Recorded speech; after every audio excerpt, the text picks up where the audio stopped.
G'day, welcome to Todd's Kitchen. English muffins are a staple on many breakfast tables every morning. So join me today as I show you how to make homemade English muffins.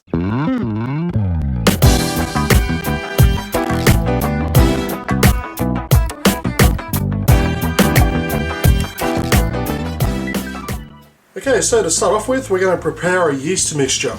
Now into 1 cup of warm water, we're going to put 2 packets or 14 grams of yeast. Now let's give it a quick stir just to get all that yeast mixture wet. And we're going to let this sit here for 10 minutes to give the yeast a chance to activate. And you know that it's working because you'll start to get like a froth forming on the top, like a latte type look.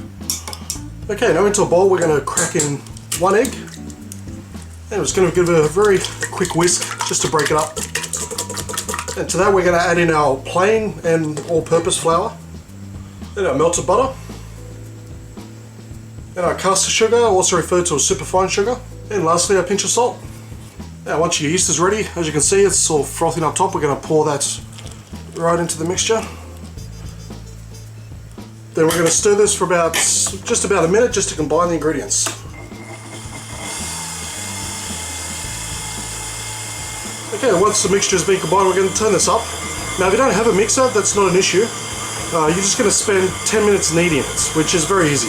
Basically, just fold it and push it out. Fold it, push it out.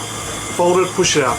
And just do this onto a chopping board lined with flour, just so it doesn't get too sticky. Okay, so once you finish kneading the mixture, just place it into a large bowl like so, and just cover it up with some cling wrap.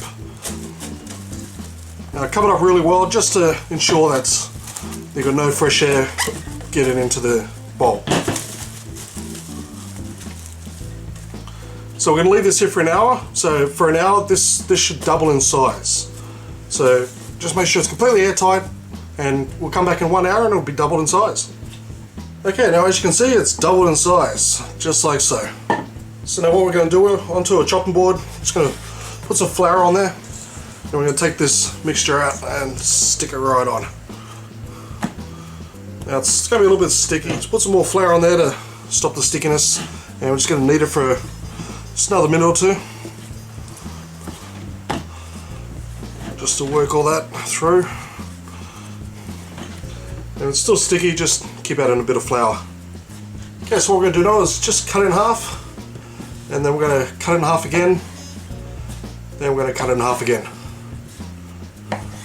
So you're going to grab each piece just like this, and we're just going to roll them into a ball.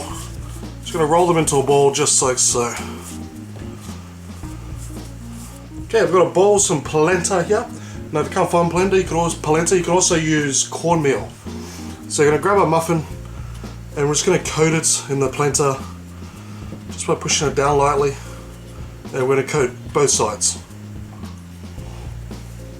And just continue on till all of these will be coated. Okay, so I've got a fry pan here on a medium to high heat. Now give it a quick spray with some cooking spray. And I'm just going to place these right on to the fry pan. So these aren't baked, these are fried. That's one big difference with English muffins. Now we're going to cook these for about 4 to 5 minutes on the first side. Then we're going to cook them on the other side for another 3 to 4 minutes. Now what you're going to find is they're going to start to rise in the middle at the top here, which is exactly what English muffins are supposed to do and what they look like. You'll see what I mean when we finish, but we'll let these sit for 4 to 5 minutes. Okay, so as you can see they've started to rise quite a bit.